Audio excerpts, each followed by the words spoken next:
respawn and vulnerability lasts. I know exactly how long it lasts. I know when I can hit you. Experience trumps all at the end of the day, and these two players are no shortage of it, as the very evil self-proclaimed Dark Order of Atomsk and this Dedede have been proving and beyond the test of time forever. But when it comes to characters that can blow you up for just being a low tier or being a low mid tier, wherever you place Dedede, Palutena exists. Yeah.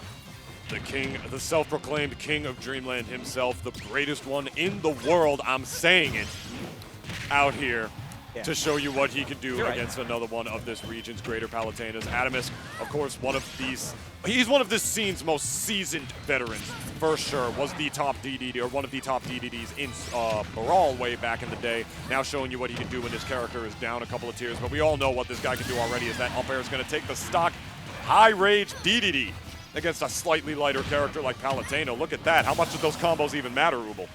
They mattered enough to get to 130 in order to close out with a down throw into back air, which is going to have an extremely wide true combo radius or percent range for Palutena, which is going to be absolutely huge. But speaking of absolutely huge, we have a Dedede on screen. Yeah, neutral air. we have a big boy on the screen right now. Easy pickings for those Palutena combos with that neutral air to cross in and cross up. But it is a little scary for Palutena if she doesn't space her aerials right, which any good Palutena is going to know what to do. We'll just be honest, this matchup is terrible! If he lives off of the right side there, it's not that bad. But Dedede is combo food, to say the least, with how big he is. The fun thing about Smash Ultimate is that matchups on paper can be 7-30, 60-40, 80-20. It depends on where you put it and how you rate the Big Penguin, or any matchup. But when it comes down to it, for any matchup, you can just better player the opponent. And that's what Atomsk has basically been doing his entire Smash Ultimate career. That was terrifying. That we saw Dedede forward smash. Read. And it hit. And it worked right here. Mateo, though, keeping his composure and DIing it like a legend right there, reacting to it for sure. Easy to do that. Off the level right here, not able to get the Gordo out in time. Atomsk utilizing the multiple jumps of Dedede to cover his space right here as best as he can. Dedede does have just about the worst airspeed in this entire game. He does not move through the air very well, but he has multiple jumps to compensate for it. Ooh, he read that right, but is not going to narrowly avoid it, I should say, with the air dodge right there. Listen, you may count him out right here. I have seen Trevor win these plenty of times before, man. If he gets this stock right here, Dedede is the third heaviest character in this game. He'll live a long time, my friend. Up throw? Oh, back throw, actually, to try to get rid of him. These up airs aren't going to kill for a significantly long time, as the forward throw ends up taking it for Atomsk. But Mateo is in such a nice position and is it seems very easily able to put Atomsk on ledge, but able to get back to stage with a very tricky mix-up, as that's a ton of damage. Up air. He was trying to frame trap him with a nair. The platform got in the way. Oh my god, that was a scary situation for Mateo. Dedede see him living that back air, man. Like, he's a heavy, heavy boy. He's not going to fly too far, especially from center stage this time around. If there's anybody who takes advantage of how heavy this character is, it's him. Trying to trap him with the Gordo again. Getting good luck right there with the inhale this time around, and going to keep it on stage to launch it back again. This is what I'm talking about, my friend. You can see this character get comboed to absolute pieces, but if you don't know how to close, then you're not going to win. Hardest character to kill off the top comes through with the explosive flame. Gets the back air off of the attempted spacing from Mateo. Mateo looked at Atomsk and said, I want to land this back air and close out this stock. Not go for something safer, not go for a landing aerial that covers multiple sides. And Atomsk punishing that immediately. Yo, I don't even know how to spell fundamentals.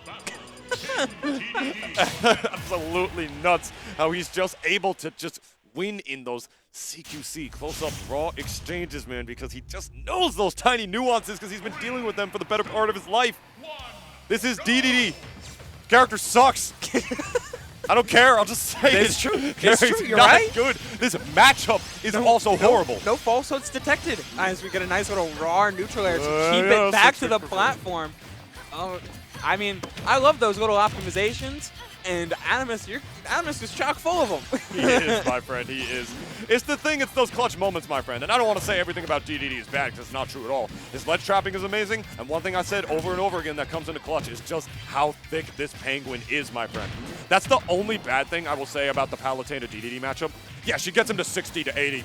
One combo. So easily. But when it comes to closing, that's where it gets a little difficult and it gets a little scary because you're going to wind up not being able to get one out of a throw unless you get Dedede in a ledge trap situation when it's usually the other way around.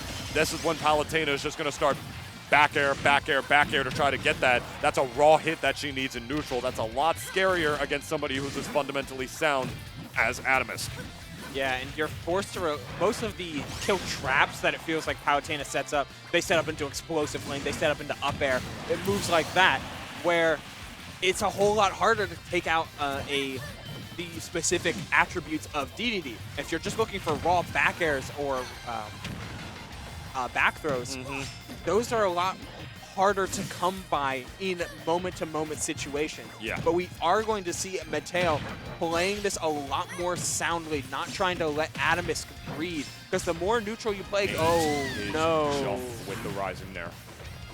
Little things, little optimizations. Put a lingering aerial at that teleport recovery, and it's going to hit every single time. I think he would have done that with any character, if I'm being honest, but Dedede's got a pretty big neutral there for sure. That's the scary part, man. Palutena and Mateo especially, he's so good at not just this character, but overwhelming. That's what you want to do against Dedede with any character if you can, is to overwhelm him to the best of your ability. Force him into those situations where he's got pretty much nothing out of shield besides a low laggy startup option like the Gordo or a Nair, which you can space around easily, especially with the invincibility of Palutena's back air and the pretty long length of her forward air for sure. But when it comes to overwhelming him when it's time to kill, if you just can't close those out, you don't want to do it. You want to play neutral with Dedede as little as possible. That's the goal in this matchup. You're trying to negate the character, and nobody better does that than Palutena, arguably. Yet, here we are. Any character with massive punish game for sure. 82 to 127 is basically even. In one of these up smashes, a couple of these raw kill moves, but the explosive flame will do it. The added damage from the Gordo hitting is going to make the difference. As Adam's going for a dash attack. Okay. I was gonna say I was gonna say at that percent that they were both at right there, I thought the Palutena would die sooner, and we had the exception right there with the Gordo adding the extra damage with the explosive flame. Like you mentioned, that was a very particular and unfortunate scenario for Atomsk, I gotta say, who is definitely gonna try to close out this stock right now. But oh wow, Mateo actually messing up his punish right there. You gotta keep those moving, that train, against Dedede for sure. Otherwise, that'll happen and the game will be even. Yeah, trying to space out Atomsk, but led it into just auto reticle getting hard punish. Landing with these borders. I want to see Mateo go for a lot more of these landing and nairs into up tilts, which is a... Why? Holy moly, why? Why? Okay, it almost worked though, that's the thing. That's the scary part. What does he see? What does he know? I don't even know, man. Wonder how good that is for Dedede in this matchup if he ever crouch cancels. I mean, I know crouch canceling does like nothing in this game, but you know. It's a thing. It does something, but it is a thing. Believe it or not, it actually works. Avoiding the platform like as the air dodge gets him out of it. Very nice. Down throw fair. Consistency, and I love the delay from Mateo. You have a billion recovery mix-ups, but how do you get off ledge? By letting Atomsk overextend. Very nice. As the percent lead falls back into Atomsk's favor, who's looking to space out with these back airs. Good dash back, and another back air of Mateo's own. You have to pull the trigger first against Dedede. You cannot let Dedede get set up, overwhelm the Penguin, and blow him out of the water. I can tell you as somebody who stopped going Dedede in bracket against me, not that I'm nothing to scoff at with how bad that matchup is for sure. You don't want to let Dedede breathe. That is where he is the most scary because this character's weight will allow him to live forever where he can just have way more opportunities to clutch it out. You guys notice it when you're fighting against a Dedede. Yeah, you combo him to pieces, but then you notice, I'm still fighting him and there's like 3 minutes left on the clock. How did that happen? Yeah, he's still alive because there's still way more opportunities that he creates for himself. And Atomsk takes advantage of that for sure. He almost had it by the ledge right there! What? Stop it! Stop it! Two of them now. Stop! He's 2 for 3. Okay? Some of us have jobs. I don't want to have a heart attack. Oh, whatever. It's fine. You know, Pokemon Stadium 2 is the pick. Relatively even game, Ripple. I find it hilarious that no matter the conventional wisdom, no matter what we're thinking at the moment, Adams finds a way to make it work. And Mateo responds in kind every single time. Like, the percent favor is never out of his wheelhouse for long. But Adams makes it work. Oh my god, and speaking of making it work, did you see everything he did right there? That was a re-grab.